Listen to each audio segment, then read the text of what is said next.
تفاوت کعبه با محل عبادت که در پالی خانه شماست چی است؟ یعنی چی تفاوت بین مسجد شما و این کعبه؟ سلام دوست عزیز، اندیشه آزاد هستم. شما را دعوت می کنم این ویدیوی شفیع عیار را در مورد کرونا و بستن خانه کعبه با هم ببینیم. من هم دیدگاه خود را در جریان این ویدیو بیان خواهم کرد. از شما هم دعوت می کنم که در این بحث شرکت کنید و دیدگاه خود را چی مخالف و چی موافق بنویسید. یک سلسله چیزای خوب داره. اونو سوی خانه دیگه برای شیطان جور کردن. در هیچ جای دنیا نیست که خدا همسایه شیطان باشه. در اینجا میریم خانه که سنگکاری میکنیم، سنگ بزن شیطان زدیم. راستی باور داری که شیطان است؟ در اونجا در کدام جای قرآن خواندی که در اونجا شیطان است؟ نه. این در اینجا کدام جای قرآن خواندی که در اینجا خداست؟ نه. تو کلانترین یک گناه میکنی که توی را خانه خدا میگی. این محل عبادت است. برای خدا عبادت کردی. این امروز اگه این راستی خانه خدا می بودی خب بسته نمیشد. خدا چطور میتونه که یک ویروسه که اجازه بده که خانه خدا را بسته کنه؟ یعنی از این نگاه خوبه که بالاخره همین مردمایی که فکر میکردن که می خانه به نام خداوند جان و خرد که از این برتر اندیشه بر نگذرد. پاسخی به ملا شفیع عیار بخش دوم. پیش از این که بخش دوم ارائه کنیم یک موضوع را باید روشن بسازیم که ممکن است بعضی از دوستا بگویند که ویدیوی ملا شفیع عیار در مورد کرونا و خانه کعبه 2 سال پیش نشر شده و این موضوع کهنه هست. ما در جواب دوستا میگیم که ماهی را هر وقت از آب بگیری تازه هست. و باز اعتراضات ملا شفیع عیار خودش موضوعات کهنه هستند. یعنی دشمنان اسلام از زمان طلوع فجر اسلام تا امروز این موضوعات، این اعتراضات، این انتقادها را مطرح کردند و جواب گرفتند، ولی این آدم با اسلوب جدید که بیشتر دو سوی ادب و بیادبی و کمتر سواد و علم و دانش وجود داره این موضوعات مطرح میکنه. بنابراین این موضوع کهنه نیست و نیز حملات از او بر ثوابت اسلام است و حج یکی از ثوابت اسلام و رکن پنجم از 5 رکن مسلمانی است و یکی از فرایض مهم اسلام است و هر سال هم تکرار میشه. و از طرف دیگه کرونا هم تا هنوز طوری که لازم است از دنیا رخت نبسته. بنابراین این موضوع کهنه نیست و موضوع هست که همیشه وجود داره و میتونیم که در مورد از او صحبت کنیم. پس برمیگردیم به اصل صحبت خود. ملا شفیع عیار ادعا میکنه که کعبه خانه خدا نیست و کرونا نه خانه خدا بلکه خانه ای را بسته کرده است که ما میگفتیم خانه خداست و کعبه در قرآن به حیث خانه خدا نیامده است. بعد با استناد به این سخنان خنده‌آور ملا شفیع عیار، آن شخصی که خود را اندیشه آزاد مینامه و این ویدیو را منتشر کرده ادعا میکنه که در 1400 سال برای مسلمانان دروغ گفته شده که کعبه خانه خداست و اگر موجود موهومی به نام خدا نیز وجود داشته باشه خانه‌ای نخواهد داشت. ما قبلا ثابت کردیم که ملا شفیع عیار بیسواد تمام عیار است و اینک یک بار دیگر بیسوادی او برملا میشه و نه تنها بیسوادی از او بلکه از رفیقش مدعی اندیشه آزاد نیز. اینجا ما باید چند مسئله را روشن بسازیم. اول اینکه خانه خدا به هیچ وجه آن معنایی را نداره که مثلا خانه انسان داره و این را همه مسلمانان میدانند و نیز همه آنهایی که با سواد هستند و عقلی و منطقی دارند و اصطلاحات از قبیل حقیقت و مجاز را درک میکنند. مسلمانان و صاحبان عقل و منطق به خوبی میدانند که اصطلاح خانه خدا هیچگاه به معنی محل سکونت خدا نیست، بلکه خانه است که آن را خداوند بر همه مساجد و پرستشگاه های مسلمانان برتری و فضیلت داده و آن را مجازاً خانه خود نامیده است. مسئله دوم این که مسلمانان هرگز خانه خدا یا کعبه را عبادت و پرستش نمی کنند و هرگز قائل به این نیستند که خانه خدا، خانه کعبه با وجود تقدسش و با وجود این که مجازا نه حقیقتا خانه خدا نامیده می شود، خداوند آن را از همه حوادث مسئول و محفوظ نموده است. کعبه فقط یک قبله است، محل تجمع مسلمانان است، محلی است که در اونجا وحدت مسلمانان تبلور پیدا میکنه. همین و بس. چون این تضمینی، یعنی خداوند ای که کعبه را از همه حوادث مسئول و محفوظ بنمایه، چون این تضمینی نه در آیات قرآنی وجود داره و نه در احادیث نبوی و حتی قرآن کریم که از کعبه مقدس تر است هم از چنین تضمینی بهره‌مند نیست. و آنچه در مورد آن تضمین شده این است که هیچ کسی نمیتواند مانند تورات و انجیل و کتاب‌های امت‌های قبلی قرآن را تحریف کنه، که این امر تا حال وجود داره و تا قیامت احدی نمیتونه تغییری و تبدیلی در آیات قرآنی وارد نموده و آن را تحریف کند. و اما این که دشمنی از دشمنان اسلام نسخه های آن را آتش بزنه و یا نسبت به آن بد و بیرا بگوید چیزی است ممکن و تضمینی از طرف خداوند برای جلوگیری از آن وجود نداره و نه هم چنین اعمال از حقانیت و قدسیت آن میکاهد و حتی در مورد ذات الهی نیز تضمینی وجود نداره و از همین سبب کافران و ملحدان و دشمنان اسلام به ذات الهی نیز تعرض نمودند و مینمایند و این اعمال شیطانی هرگز ذات الهی و حقانیت او و صفات او را زیر سوال برده نمیتونه، چون این دنیا محل آزمایش است و پاداش نیک و خوب در آخرت داده میشه و اگر قرار باشه همه دشمنان خدا و قرآن و پیامبر جزای اعمال خود را در همین دنیا ببینند، در آن صورت حیثیت محل آزمون یا آزمایش بودن این دنیا از بین میره و آخرت هم که محل پاداش است اهمیت و مقام و حیثیت خود را از دست میده. بنابراین این حیله و ترفند ملا شفیع عیار و رفیقش صاحب اندیشه آزاد که میخواهند با احساسات مسلمانان بازی کنند و از این راه در اعتقاداتشان خلل و شک وارد نمایند جایی را نمیگیره. باید به سمع ملا شفیع عیار و رفیقش برسانیم که این بار اول نیست که خانه خدا به علت کرونا بسته میشه، بلکه در تاریخ آن حوادث زیادی وارد شده که آن خانه بسته شده و آسیب دیده است که اینجا جای تشریح همه آنها نیست و ما فقط به حادثه‌ای که چندین سال پیش در زمان پادشاهی ملک فهد رخ داد اشاره میکنیم و آن این که شخصی به نام جهیمان العتیبی با تعدادی از پیروانش مسلحانه وارد کعبه مشرفه شدند و او اعلان کرد که مهدی است. برخورد نیروهای امنیتی سعودی با این شخص چند روز ادامه داشت تا اینکه حکومت سعودی موفق شد او پیروانش را دستگیر نماید. پرواضح است که در این زد و خوردها که در داخل خانه خدا صورت گرفت آسیب‌هایی با آن وارد شد که بعداً ترمیم گردید. همچنان طوری که پیشتر گفتیم در طول تاریخ از زمانی که حضرت ابراهیم و اسماعیل علیهم السلام کعبه مشرفه را بنا کردند و طبعا به صورت امروزی آن نبود، بار بار سیلها اطراف کعبه را فرا گرفته و به دیوارهای آن صدمه رسانیده است که بعداً ترمیم گردیده است. غرض از بیان این موضوع آن است که بسته شدن کعبه در اثر وبای کرونا یک چیز غیر طبیعی و ضد عقیده اسلامی نیست که ملا شفیع عیار و رفیقش به اصطلاح اندیشه آزاد میخواهند با سوء استفاده از آن در عقاید مسلمانان تزلزل وارد کنند و به ایشان بگویند که دیدید که کعبه خانه خدا نیست و نه چگونه در اثر کرونا بسته می شود، چون خداوند نه در قرآنش و نه در احادیث پیامبرش این تضمین را نموده است که کعبه بسته نمی شود و آسیبی نمی بیند و اگر چنین تضمینی و یا آیتی و حدیثی دال بر این امر وجود می داشت آن وقت می توانستند این حضرات به این ترفند متوسل شوند و با مسلمانان بگویند که دیدید قرآن و پیامبرتان می گفتند کعبه خانه خدا از هیچ چیز متضرر نمیشه و طواف در آن تعطیل نمیگرده، اما این کرونا آن را بست و حرف خدایتان غلط برآمد. گفتیم چنین تضمینی وجود نداره و شارلاتانی ملا شفیع و رفیقش در این رابطه نمیتوانه کاری از پیش ببره و در ایمان و عقیده مسلمانان و نه ملحدان و خدا ناباوران خلل وارد کنه. البته این تنها کعبه نیست که در مورد آن چنین تضمینی وجود نداره، بلکه در مورد نسخه های قرآن که کلام الهی هست نیز تضمین خدایی وجود نداره.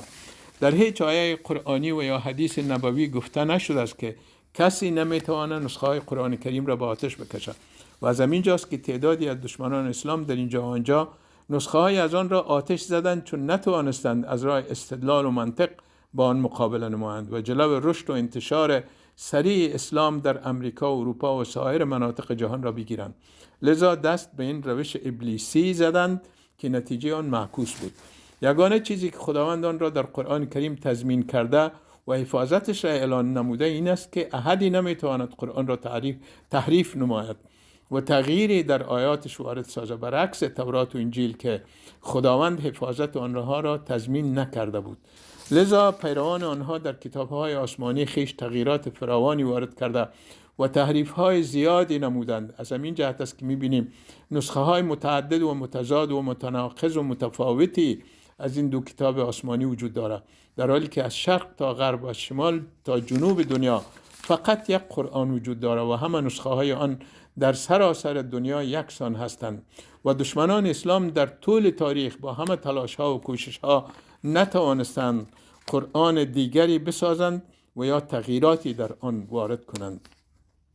همان گونه که بسته شدن خانه کعبه در اثر کرونا تأثیری بر عقاید تزلزل ناپذیر مسلمانان نداره، هم بدینسان کشته شدن پیامبران الهی که در طول تاریخ بشریت صورت گرفتن نمیتونه رسالت آنها را زیر سوال ببره، چون بقای آنها و متضرر نشدنشان را نیز خداوند تضمین نکرده است. پس توصیه ما به ملا شفیع عیار و رفیقش این است که از این وسوسه های بیفایده که جز رسوایی برایشان حاصلی ندارد دست بردارند و تلاش بیهوده در جهت فاسد ساختن عقیده و ایمان مسلمانان ننمایند که پیش از آن و در همین عصر ایشان اشخاص بسیاری که به مراتب باسوادتر و دانشمندتر و عالمتر از ایشان بودند نیز چنین کوشش‌هایی برآ انداخته و نتیجه برعکس گرفتند. این که ملا شفیع عیار و رفیقش میگویند کعبه خانه خدا نیست ورنه بسته نمیشد و این که از 1400 سال به مسلمانان دروغ گفتند که کعبه خانه خداست، دلیل بیسوادی و جهل ایشان است.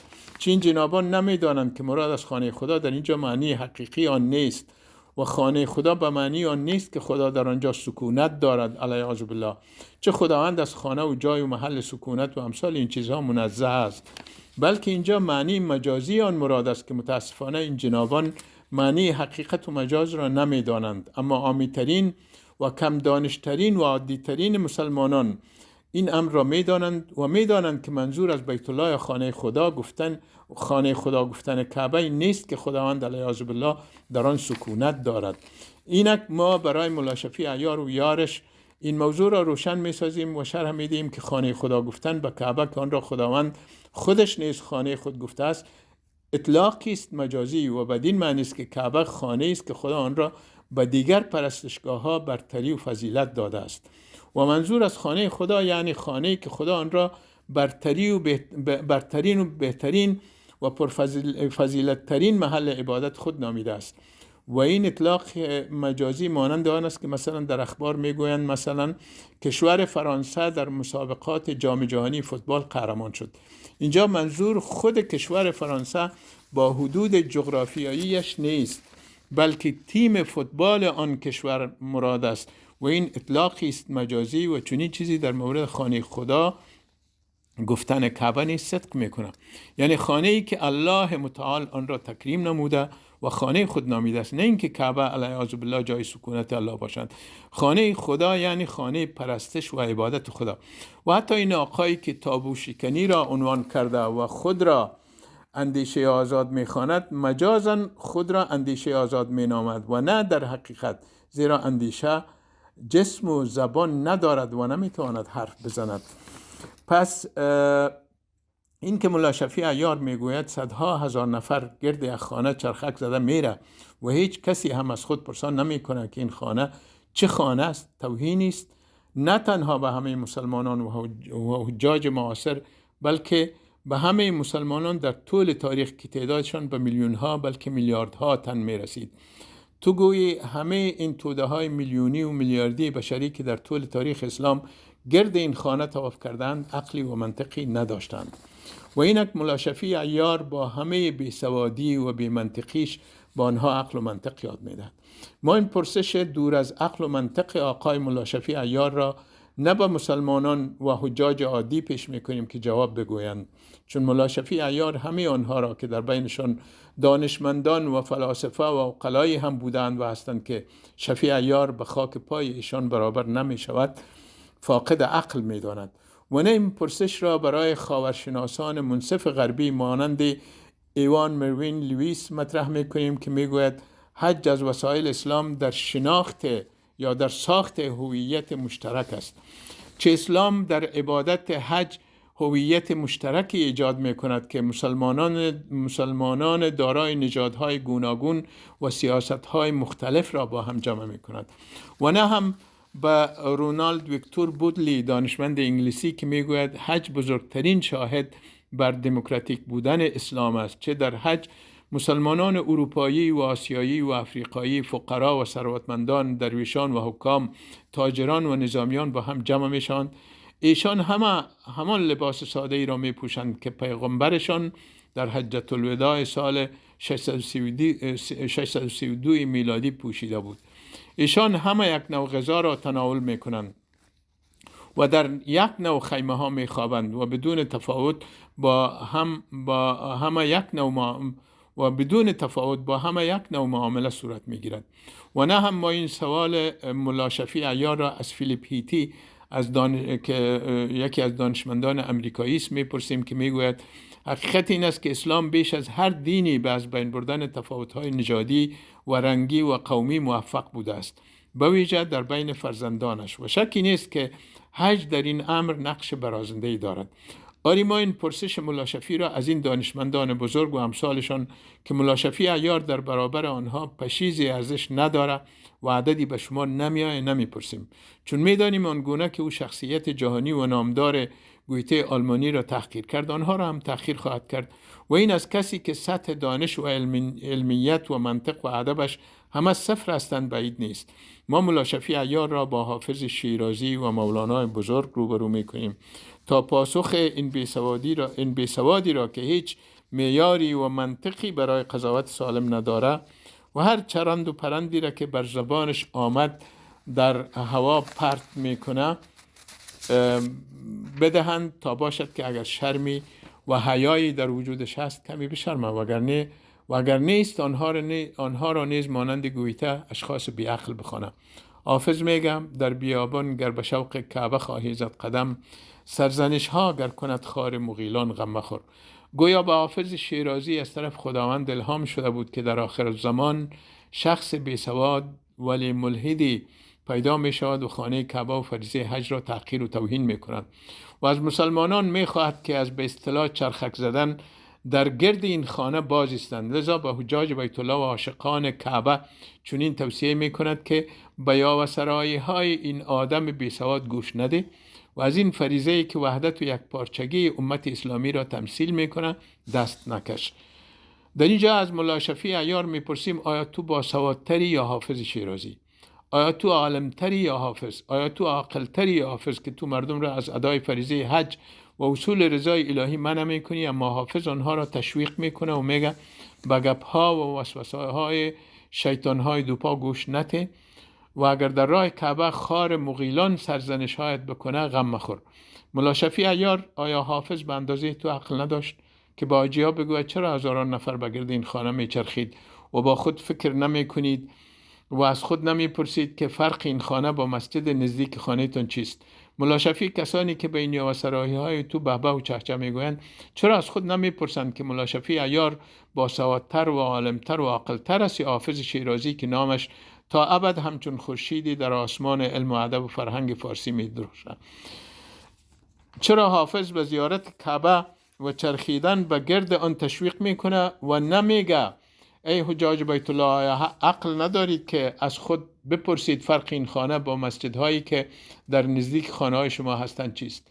حالا بعد از حافظ به سراغ مولانا می رویم تا با او این پرسش ملا شفیع عیار را که 2 میلیارد انسان را بیعقل می دانه و خودش را عاقلتر از آنها این پرسش او را مطرح می کنیم.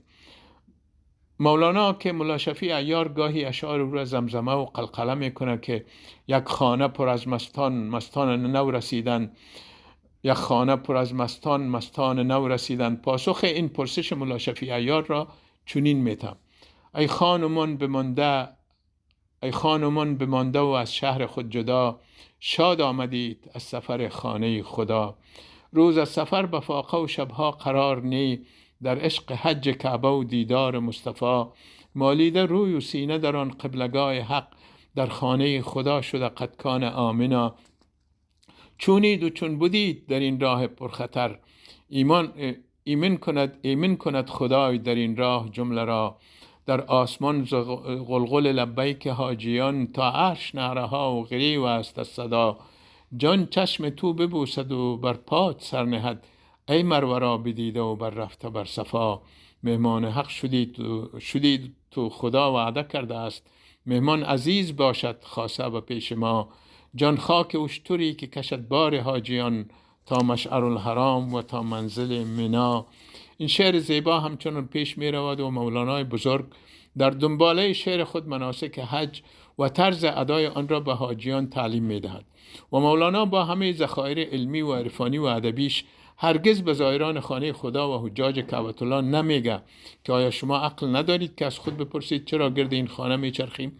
در این خانه چی هست؟ این خانه با مسجدهای نزدیک خانه هایتان چه فرق داره؟ آیا پیروان ملا شفیع عیار و آنهایی که فریب وسوسه های او را خوردند و یقینا در بین ایشان اشخاص منصف و خردمند نیز هستند، از خود نمیپرسند که آیا گویته و حافظ و مولانا بیعقل هستند و یا کسی که آنها را بیعقل میگوید؟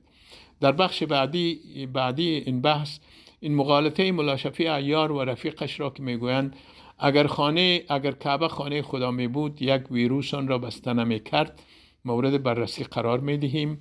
و نیز این ادعای دروغین او را که میگه کعبه در قرآن باعث خانه خدا نیامده است.